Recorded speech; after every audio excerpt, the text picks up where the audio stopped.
¿Qué tal? Saludos. Continúo con la lectura del libro Iron John de Robert Wright, una nueva visión de la masculinidad. En este episodio voy a compartir la sección titulada El cuento Trabajo en la cocina. Recuerda que si no escuchaste los episodios anteriores, los encuentras acá mismo. Te recomiendo que los escuches primero para que puedas entender el hilo del libro y el tema que estamos tratando acá. Bueno, empecemos. El cuento Trabajo en la cocina. Si el niño de oro de nuestra historia es un aspirante a la altura y un volador tras dejar la fuente, entonces Juan de Hierro no se equivoca cuando, en esencia, le dice: ahora ya sabes mucho sobre el oro, pero nada sobre la pobreza. De hecho, le dice: sabes mucho sobre el ascenso, pero nada sobre el descenso. La historia lo narra así. Vuelve al mundo y sabrás lo que es la pobreza. Sin embargo, puesto que no tienes mal corazón y te deseo lo mejor, te daré este regalo. Cuando tengas problemas, acércate al límite del bosque y grita: Juan de Hierro, Juan de Hierro. Vendré a ti y te ayudaré. Mi poder es grande, más grande de lo que crees, y poseo oro y plata en abundancia. El hijo del rey abandonó el bosque y recorrió caminos buenos y malos hasta que, por fin, llegó a una gran ciudad. Allí buscó trabajo, pero no pudo encontrar ninguno. No había aprendido ningún oficio con el que ganarse la vida. Al cabo de un tiempo, se dirigió al castillo y solicitó que le admitieran. La gente de la corte no sabía en qué menester podían utilizarlo, pero les cayó en gracia y le dijeron que se quedara. Por fin le tomó el cocinero a su servicio y le dijo que se ocupara de la leña y del agua y que barriera las cenizas. Pasar de príncipe a cocinero es el paso que exige la historia. Cargar la leña y agua, trabajar en el sótano del castillo donde está la cocina, supone caer por debajo del suelo, el descenso, la humillación, el ir hacia abajo y hacia afuera. Encontramos esa frase en Sin Blanca en París y Londres de George Orwell, el mismo de 1984, ¿no?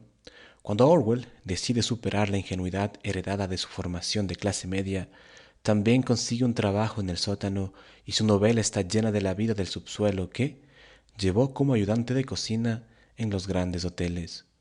Para los jóvenes que se han graduado en universidades de élite o que han sido elevados por la cultura oficial, la vida espiritual suele empezar con este trabajo de sótano en la cocina. Ahora vamos con catábasis. Lo que marca el descenso, se emprenda consciente o inconscientemente, es un sentimiento de inferioridad asociado al agua y al alma. Como la altura se asocia al espíritu, el agua prefiere lugares bajos. La inferioridad asalta sobre todo a hombres que están inicialmente en lo alto, en la fortuna, elevados. El ir hacia abajo y hacia afuera suele separar al joven de sus compañeros voladores y de su apoyo, y le hace consciente de una depresión que puede haber estado habitando inadvertidamente en él durante años. Empieza una vida dura de mediocridad, abatimiento, silencios, resquebrajamientos en el camino, opresión y moderación. Nuestra historia dice, sencillamente, que tras vagar durante un tiempo, a falta de habilidades, el joven logró finalmente un trabajo en la cocina, que tradicionalmente está en el sótano de un castillo. La historia dice que después de los dedos y de los cabellos de oro, lo más apropiado para el hombre es la vorágine, el hundimiento, la caída, lo que los antiguos griegos llamaban catábasis. Esta caída implica algo más que un mero susto. Nuestro ego no lo quiere y, aún así caemos, no quiere presenciarlo. Los sonidos de catábasis, ásperos y abruptos, parecen apropiados para este viaje.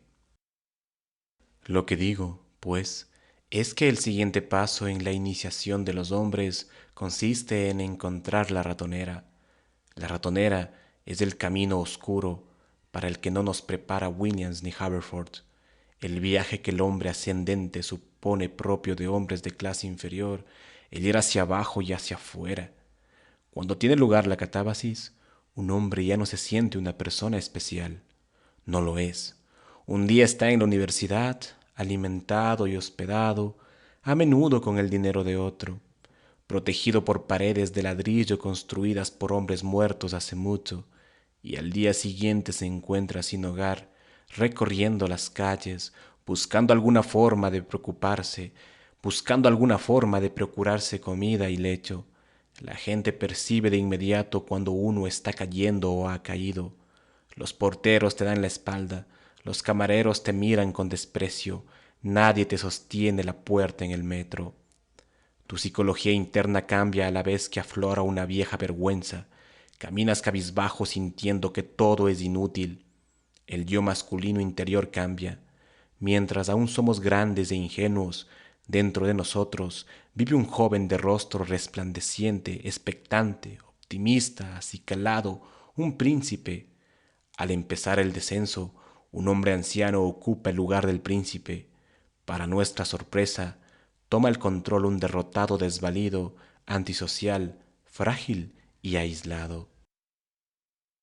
Recordamos a Edipo en su catábasis un día, rey arrogante y exigente, al siguiente, un ciego guiado por otros. En nuestra época, la catábasis se da a través de la adicción, alcohol, cocaína, crack, metanfetaminas. El hombre pierde la salud y acaba con las piernas esqueléticas, falto de energía, sin mujer e hijos, sin amigos, sin casa, sin dinero. Pierde el trabajo, el respeto por sí mismo y hasta el último rastro de su arte y de su vida pasados. Para un hombre profundamente involucrado en su trabajo, la catábasis puede aparecer sin mediación de adicción ni enfermedad. A un hombre le va bien en su trabajo, lleva una vida dulce en el hogar con su familia, disfruta de los fines de semana en el lago Tajo y un domingo por la mañana se encuentra a sí mismo en el patio con una pistola cargada a punto de apretar el gatillo. Vive, pero pierde hasta el último jirón de su arte y de su vida pasados. Recordamos que los hermanos de José le meten en una gravera, la versión árabe dice que en un pozo seco. Unos días después le venden a los comerciantes de esclavos, que, a su vez, le llevan aún más lejos, a un tercer descenso en un calabozo tras ofender a la mujer del comandante. Es como si de algún modo la vida le rechazara. Hay muchas formas de ser rechazado, un accidente serio, la pérdida del trabajo, la ruptura de una larga amistad, un divorcio, una crisis nerviosa, una enfermedad. Se dice que cuando un amigo le decía entusiasmado a John, «Acaban de ascenderme», éste le respondía, «Me apena mucho escucharlo, pero si seguimos unidos, creo que lo superaremos». Sí, por el contrario, un amigo llegaba deprimido y avergonzado, diciendo, «Me acaban de despedir». John le respondía, «Abramos una botella de vino. Qué buena noticia. Ahora ocurrirá algo bueno». El joven D, el hermano hollinoso del diablo, un cuento de los hermanos Grimm, se encuentra con un hombre oscuro mientras pasea por el bosque justo después de ser licenciado del ejército. Acepta un trabajo de fregaplatos en un lugar subterráneo, uniendo en la misma imagen la cocina y el descenso. Cabe decir, por tanto, que el rechazo es una situación buena y sagrada con antesala del descenso. Juan de Hierro, pues, rechaza al niño tras los 3 días junto a la fuente. Sabemos que los hombres del siglo XIX eran insensibles al sufrimiento femenino.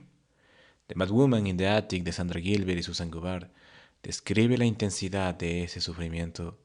En este siglo, los hombres han añadido otra desatención. Suelen ser insensibles a su propio sufrimiento. La herida que un hombre recibe de su padre, de la vida o del contacto con el hombre primitivo, aparece por primera vez en nuestra historia cuando el niño se pica el dedo. A partir de esa herida, su relación con el mundo queda trastocada. Algunos padres administran nuestra herida con frialdad o indiferencia, pegándonos con el abuso verbal o sexual, tratándonos como si no fuésemos nada o inculcándonos una vergüenza fundamentalista. Como mencionamos en el último capítulo, un hijo puede sumergir la herida en agua terapéutica o ritual para darle entrada en su conciencia, para sentir su injusticia, su enormidad, su efecto dañino sobre su espontaneidad y su alegría, su conexión con su rabia abierta o encubierta. Trabajar en la cocina significa intensificar la inmersión. El que desciende sale de la vida ordinaria y respetable a través de la herida. Se piensa ahora en la herida como una puerta. Si su padre le abandonó, ahora se abandona realmente. Durante este tiempo no tiene casa, ni madre, ni mujer. Si hirió su vergüenza mediante el abuso sexual, los malos tratos físicos o por la ingestión de un padre lleno de vergüenza, esta vez deja la vergüenza fuera, se asocia con hombres y mujeres crónicamente avergonzados, se sitúa hacia abajo y hacia afuera, donde se sentiría avergonzado 50 veces al día. Si la madre le hirió con su posesividad, haciéndolo sentir incapaz y demasiado pequeño, esta vez se vuelve realmente inútil, no tiene estatus ni contactos, se conforma en el conocimiento de esa pequeñez. Si algún acontecimiento paterno o alguna presión cultural separó su cabeza del cuerpo, le dejó atrapado en la posesión del observador. Esta vez se deja atrapar por completo en su catábasis.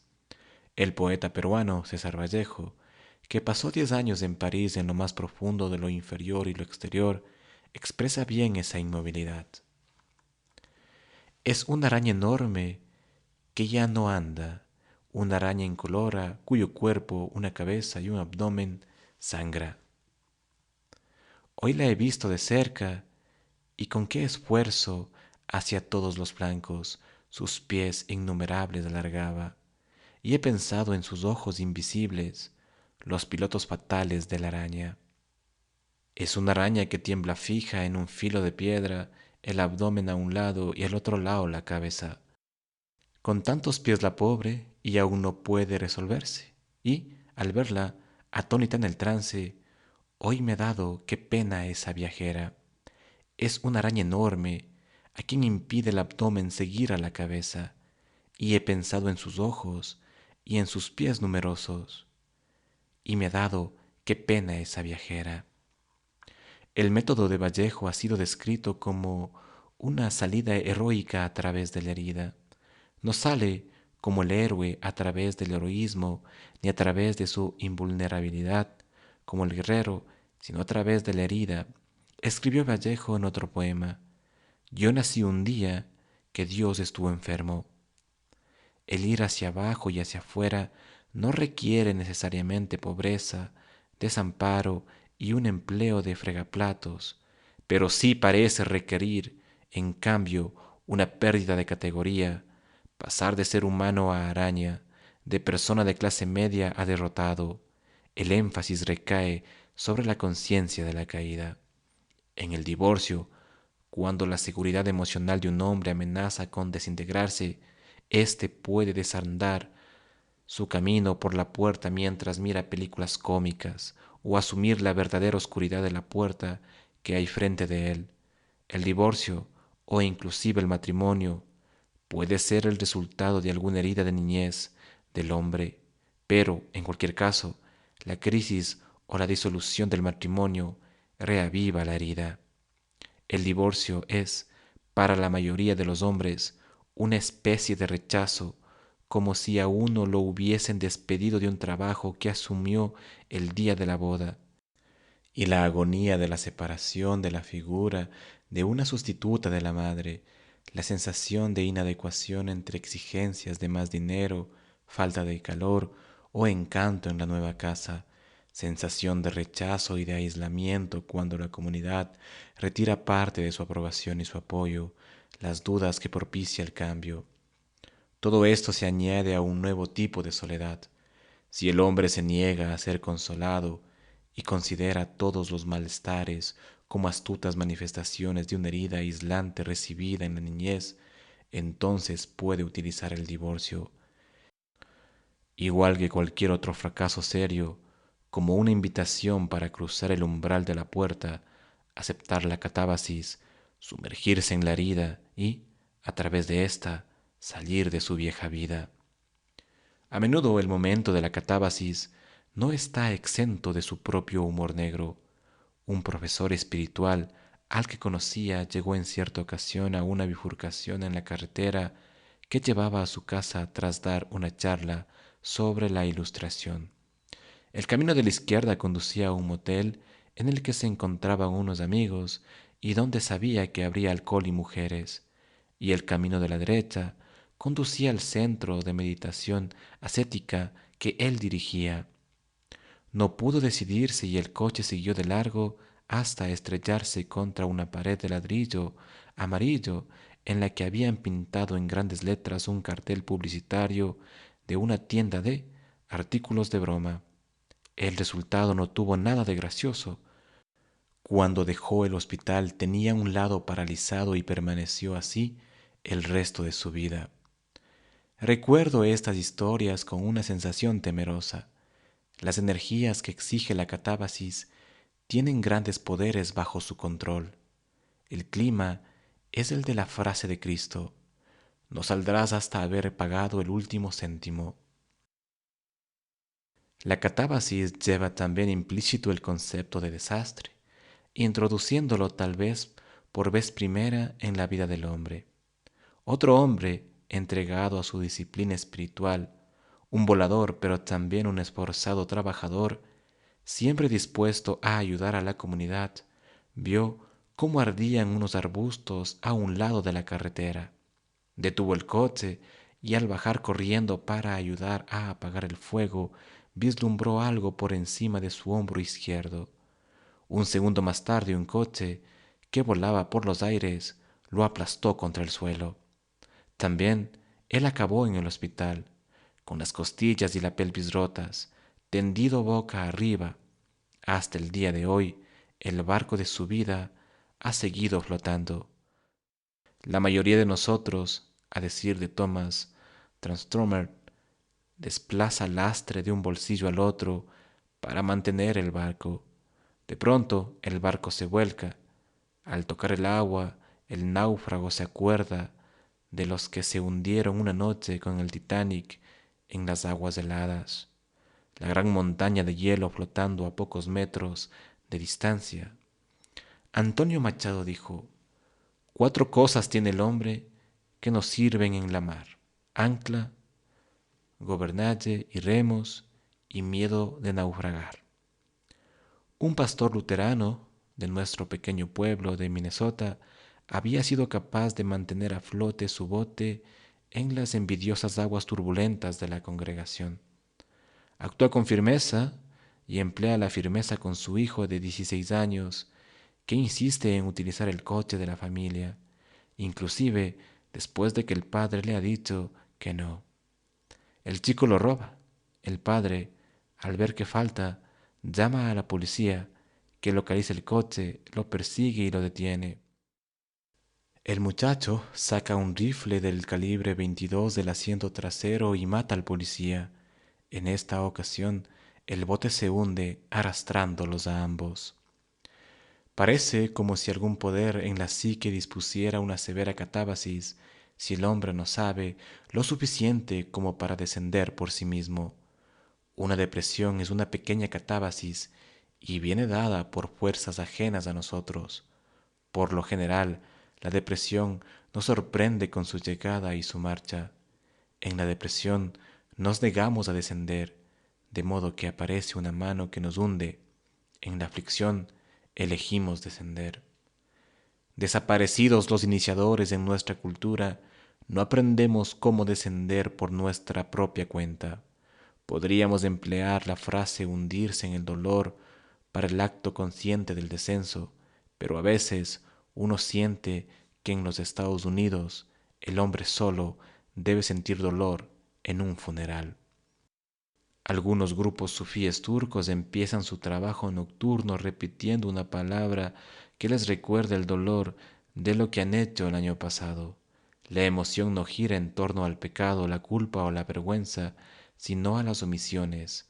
La propia alma nos pide que descendamos. D. H. Lawrence escribió: ¿No soy yo un mecanismo, el ensamblaje de distintas secciones? Y no es porque el mecanismo funcione mal que estoy enfermo por las heridas del alma, del profundo yo emocional, y las heridas del alma llevan mucho, mucho tiempo, solo el tiempo cura y la paciencia, y cierto difícil arrepentimiento, largo difícil arrepentimiento, la comprensión del error de la vida y la propia liberación de la infinita reiteración del error que la humanidad entera ha elegido santificar. El largo difícil arrepentimiento es una forma de decir descenso, aunque prefiero la verticalidad de la catábasis y la imagen de una puerta. La bebida es una puerta que se abre para algunos. En lugar de repetir, lo puedo manejar y nunca pierdo el control, semejante hombre dice, soy un alcohólico, no hay duda. Los 12 pasos de Alcohólicos Anónimos le hace descender. Al principio de este capítulo mencionamos algunas características del hombre ingenuo, entre ellas la decisión de no mirar el lado oscuro, la suposición de que todo el mundo habla desde el corazón, una relación poco adecuada con el éxtasis, la incapacidad para notar que una parte de él quiere permanecer enferma, etc. Supongo que cada vez que nos demos con una ingenuidad de este tipo, encontraremos su catábasis correspondiente. Ver el lado oscuro de las personas que nos rodean es una disciplina que acepta quien desciende. Le pregunto a un amigo sobre un amigo común. Me dice, en gran medida confío en él. Eso mismo, en gran medida. La gente de la calle aprende pronto la idea de confianza parcial y uno se mira a sí mismo de la misma forma con confianza parcial. Se dice que en el matrimonio el hombre y la mujer se dan el uno al otro su bestia más baja para que la sujete. Cada uno sujeta las riendas de la bestia más baja del otro. Es una magnífica frase. El hombre ingenuo que vuela directamente hacia el sol no podrá ver su propia sombra. Se encuentra demasiado lejos de él. En la catábasis, la sombra le atrapa. Yo nací un día que Dios estuvo enfermo. Todos saben que vivo, que mastico, y no saben por qué en mi verso chirrían, oscuro sin sabor, de féretro, lullidos vientos, desenroscados de la esfinge preguntona del desierto.